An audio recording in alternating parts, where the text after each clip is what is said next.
प्यारे दोस्तों, बहुत बहुत स्वागत है आपका अपने चैनल यूजीसी नेट साहित्य दर्पण में। तो फ्रेंड्स, आज की क्लास में इकाई 8 हम प्रारंभ कर रहे हैं।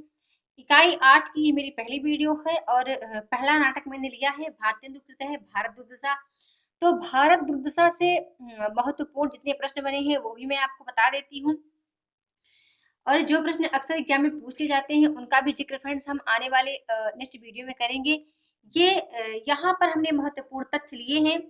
तो सबसे पहले मैं आपको बता दूं कि यहाँ पर भारत दुर्दशा से किस प्रकार के प्रश्न पूछे जा सकते हैं। तो जैसे एक प्रश्न यहाँ से बनता है कि भारतेंदु के उस नाटक का नाम बताइए जिसमें अंग्रेजी राज्य में भारत की दुर्दशा का चित्रण किया गया है। तो वो भारत दुर्दशा ही है। ओके। दूसरा प्रश्न बनता है कि राजनीतिक विषय वस्तु पर आधारित हिंदी का पहला नाटक कौन सा है। तो भारत दुर्दशा इसका आंसर है। तीसरा प्रश्न आ सकता है भारत दुर्दशा नाटक में कितने अंक हैं। तो इसमें 6 अंक हैं। चौथा प्रश्न हो सकता है आ जाए भारत दुर्दशा का प्रकाशन वर्ष।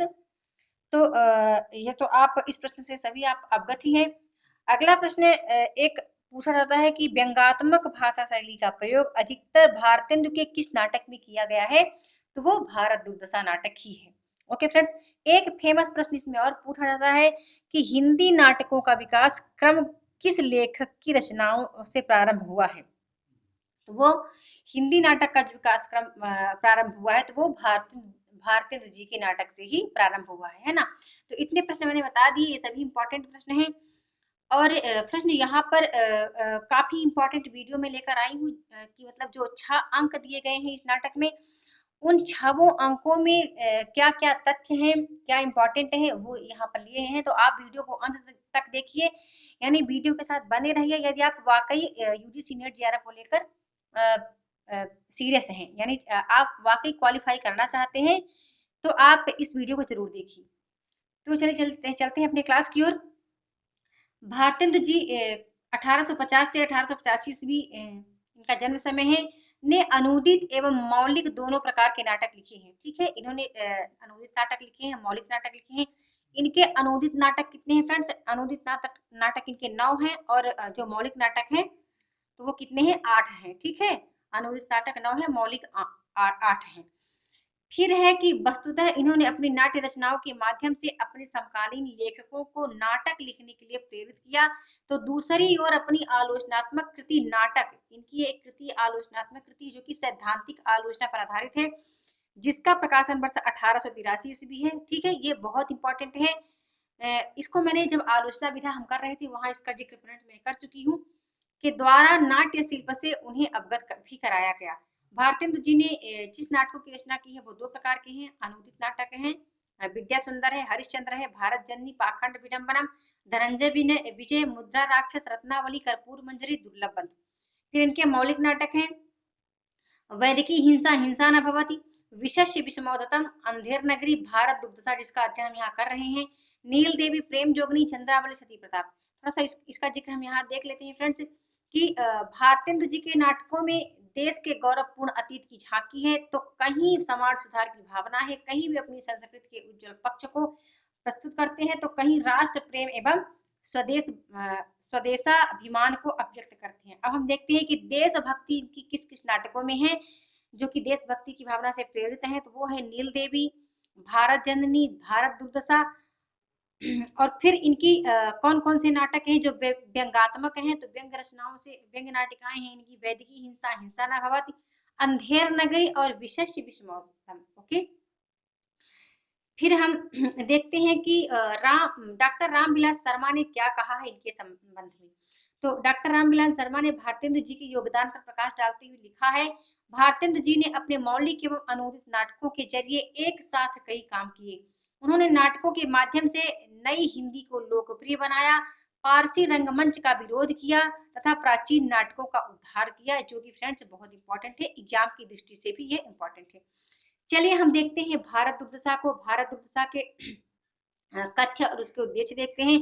इसको देखने से पहले मैं थोड़ा सा कुछ आपको बता दूं कि भारत दुर्दशा भारतेंदु हरिश्चंद्र द्वारा रचित 1875 में रचित एक लघु नाटक है, जिसमें उनकी नव जागरण चेतना और राष्ट्रीय बोध विस्तृत रूप से अभिव्यक्त हुआ है। इस प्रतीकात्मक नाटक में भारतेंदु ने भारत दुर्दशा के सभी पक्षों को कुछ काल्पनिक प्रतीकों के माध्यम से स्पष्ट किया है। भारत दुर्दशा एक नाट्य रासक है। नाट्य रासक रूपक के 18 भेदों में से एक बताया गया है।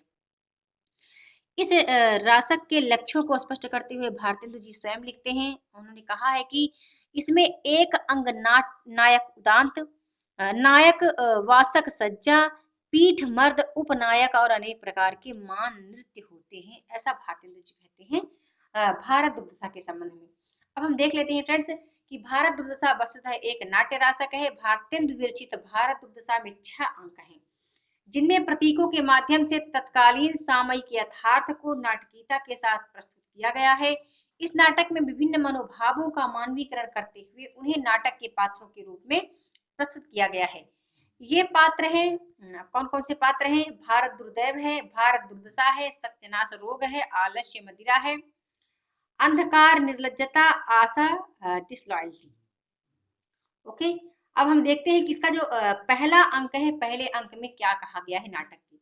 तो नाटक के प्रथम अंक में योगी लावनी गाकर भारतीय राजाओं की पारस्परिक फूट और कलह को व्यक्त करता है, जिससे भारत में पहले यवन राज्य की स्थापना हुई और फिर ब्रिटिश शासन स्थापित हुआ। तत्पश्चात भारत की दुरावस्था, अंग्रेजों के अत्याचार एवं शोषण का वर्णन किया गया है। लेखक ने नाटक के प्रारंभ अत्यंत भव्य एवं प्रभाव उत्पादक ढंग से किया है। तो आपको इन कुछ इंपॉर्टेंट तथ्य याद रखना है यहाँ पर कि प्रथम अंक में दिया है कि जो योगी है वो लावनी गाकर भारतीय राजाओं की पारस्परिक फूट और कलह को यहाँ पर अभिव्यक्त करता है। फिर उसने कहा लावनी में क्या गाता है वो कि रोबहु सब मिल आबहु भारत भाई, हा हा भारत दुर्दशा ना देखी जाए। ठीक है, बहुत इंपॉर्टेंट पंक्ति है फ्रेंड्स, कई बार एग्जाम में ये रिपीट भी हुई है। फिर बात करूं यदि इसके दूसरे अंक की, तो दूसरे अंक में क्या दिखाया जाता है फ्रेंड्स? नाटक के दूसरे अंक में दिखाया गया है कि नाटक के दूसरे अंक में भारत अपनी दुख भरी गाथा को वर्णित करते हुए मूर्छित होता दिखाया गया है। इसी अंक के अंत में आशा निर्लज्जता के साथ आती है और मूर्छित भारत को उठाकर भीतर ले जाती है। तो और एक बात बता दूं फ्रेंड्स कि यहाँ पर जो इसका दूसरा अंक है, तो दूसरे अंक में स्मशान, टूटे फूटे हुए, बिखरी हुई अस्थियां और कौवे, सियार व कुत्ते का दृश्य भी यहाँ पर दूसरे अंक में देखने को मिलता है। फिर आता है नाटक का तीसरा अंक। तो नाटक के तीसरे अंक में क्या दिखाया गया है?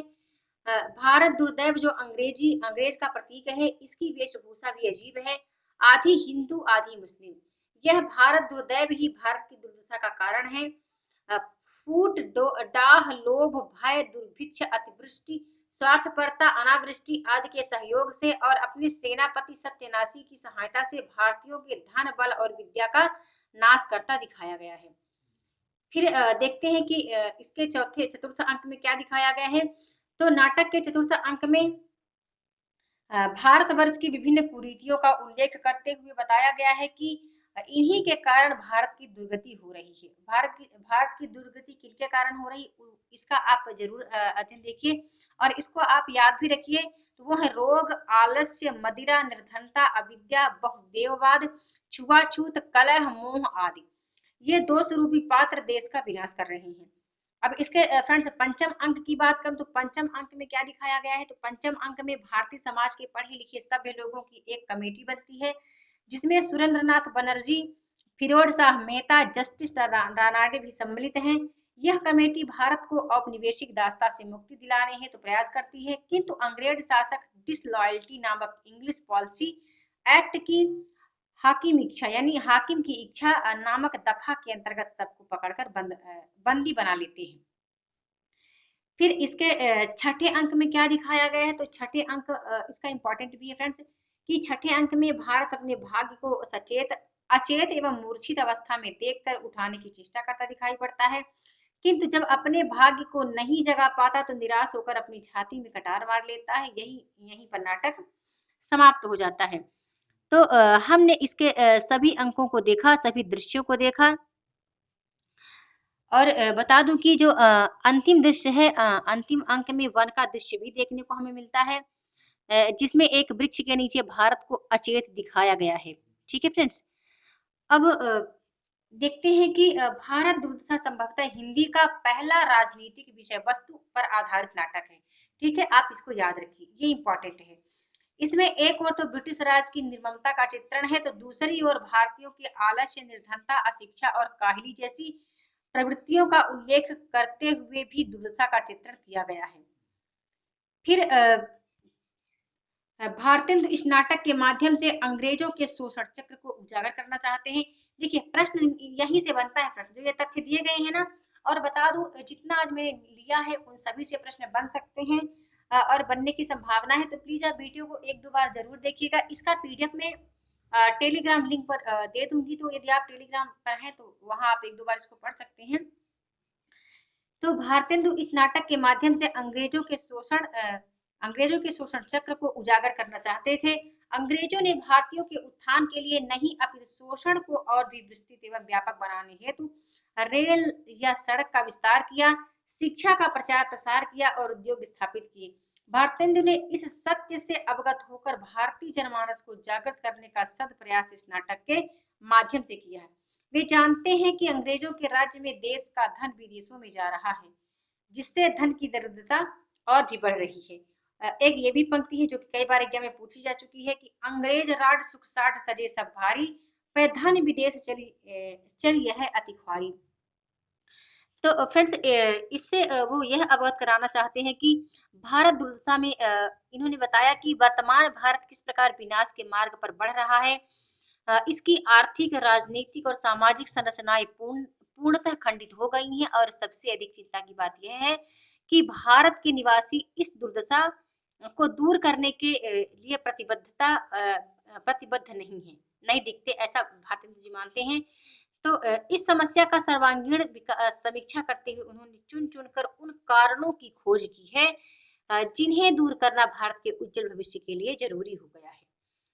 तो ये हमने देखा यहाँ नाटक के संबंध में कुछ महत्वपूर्ण तथ्य। और बता दो फ्रेंड्स कि ये जो नाटक है, तो इन्होंने भारतेंदु जी ने विभिन्न जो चरित्र हैं उसकी वेशभूषा का स्पष्ट अंकन किया है। यहाँ पर मतलब जो यहाँ पर शब्दार्थ दिए गए हैं, जो शब्द लिए गए हैं, जो भाषा ली गई है, काफी बहुत ही सरल है, पाठकों के समझने योग्य है। उसका मैं जो एक दृश्य आपको बताऊं, तो जैसे स्टार्ट होता है जहाँ पर, तो होता है कि भारत फटे कपड़े पहने, सिर पर अर्ध किरीट, हाथ में टेकने की छड़ी, शिथिल अंग। तो देखिए, यहाँ से स्पष्ट हो जा रहा है कि जब भी हम नाटक को पढ़ेंगे तो काफी दृश्य हमारे मानस पटल पर इसके बनते जाएंगे, है ना। तो फ्रेंड्स, आज की वीडियो में बस इतना ही। आपको आज की वीडियो कैसी लगी प्लीज कमेंट करके जरूर बताना। तो वीडियो के साथ बने रहने के लिए बहुत बहुत धन्यवाद, बहुत बहुत शुक्रिया।